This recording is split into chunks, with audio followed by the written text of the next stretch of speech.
ఎంత పెద్ద బ్రోకరు ఏ రకంగా ఈ యొక్క రాష్ట్రాన్ని నాశనం చేస్తున్నాడు, ఏ రకంగా ఈ యొక్క సంస్థ ద్వారా ప్రజలకు ద్రోహం చేస్తున్నాడు అన్నటువంటి విషయం చాలా విపులంగా చెప్పారు.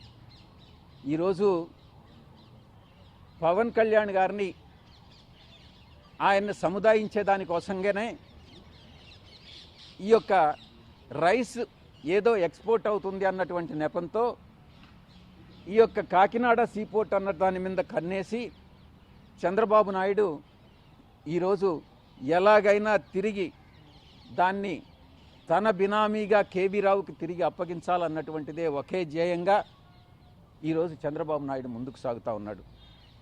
నేను ఒక్కటే చెప్తా ఉన్నా, చంద్రబాబు నాయుడు వచ్చే వారంలో మీ పైన, చంద్రబాబు నాయుడు పైన, కేవీ రావు పైన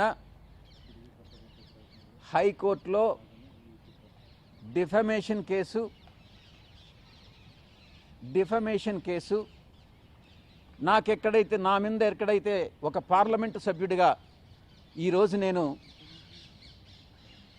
ఎక్కడికి వెళ్ళేటటువంటి అవకాశం లేదు, వెళ్ళను కూడా. చంద్రబాబు నాయుడు వెళ్ళమన్నా కూడా వెళ్ళను కూడా. అలాంటి వ్యక్తిని నా మీద లుకౌట్ నోటీస్ ఇవ్వాల్సినటువంటి అవసరం ఏముంది? తనకు బుద్ధి మందగించింది అని నేను అందుకనే చెప్తా ఉన్నా. నా పైన 21 కేసులు ఉన్నాయి. నేను ఎక్కడికైనా విదేశాలకు వెళ్ళాలంటే సిబిఐ కోర్టు హైదరాబాద్ పర్మిషన్ కావాలి. కనీసం ఆ ఇంగిత జ్ఞానం అన్నా చంద్రబాబు నాయుడుకు లేకుండా లుకౌట్ నోటీస్ ఇవ్వడం అన్నటువంటిది, ఒక పార్లమెంటు సభ్యుడిగా, ఒక ప్రజాప్రతినిధినైనటువంటి నా మీద లుకౌట్ నోటీస్ ఇవ్వడం అన్నటువంటి దాంట్లో ఉద్దేశం చంద్రబాబు నాయుడు ఏంటి అన్నటువంటిది మీరు అర్థం చేసుకోవచ్చు. ఈ విషయం మీద ఈ లుకౌట్ నోటీస్ ఇవ్వడంలో ఒక అల్టీరియర్ మోటివ్ ఉంది.